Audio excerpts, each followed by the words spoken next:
Water. Water is very important. Water is necessary for all life on Earth to exist. Water is the surface of the Earth is mostly covered in water.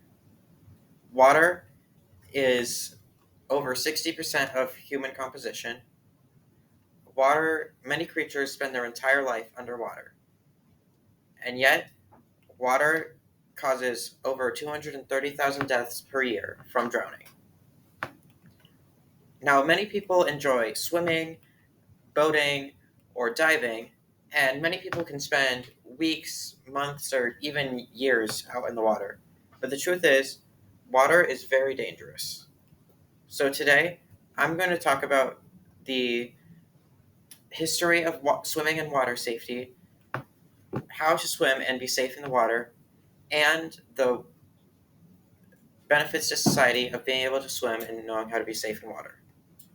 So, back in the earliest days of human evolution, people would often swim in like lakes or rivers.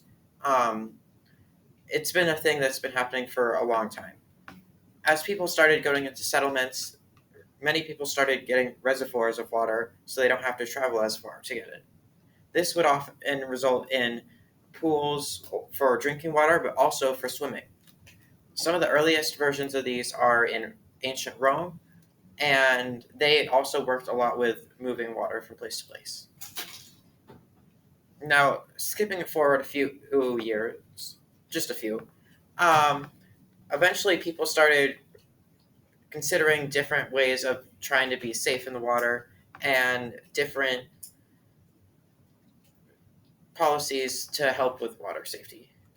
A lot of times, public beaches would have people have lifeguards, and same for many swimming pools. So, for being safe in the water, the first thing you're going to want to learn how to do is to tread water. If you're in water, it's very easy to get tired out very quickly, so you'll want to know how to use as little energy as possible. So if you're treading water, first thing you're going to want to do is kick your feet back and forth and kind of flutter your arms in a circular motion.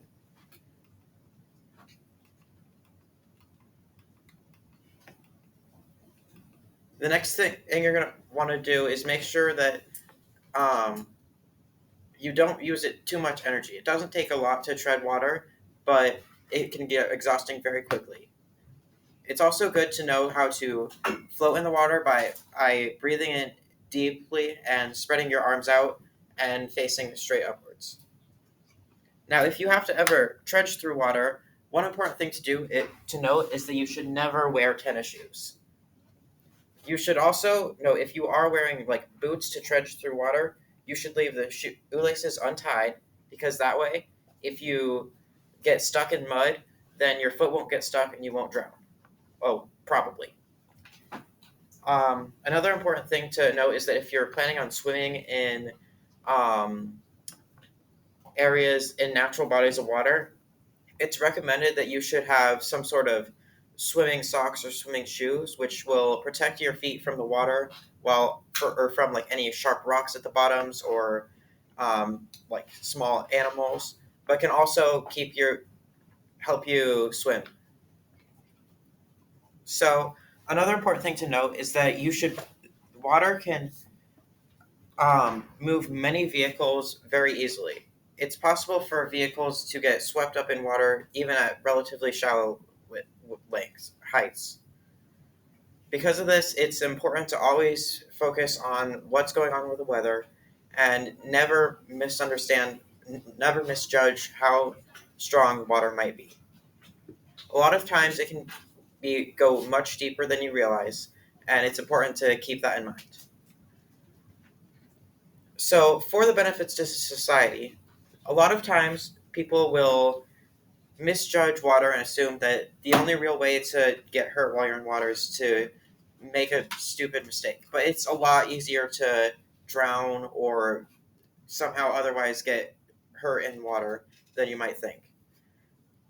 So, knowing how to swim and knowing how to avoid any dangerous situations with water is very important as it can help many people survive, especially in areas that flood frequently, like Council Bluffs. So, today I went over the history of water safety and swimming, how to be safe in the water and swim, and the historical or the benefits to society of swimming and water safety. Now remember, as Jack said, 100% of people that die have drank water.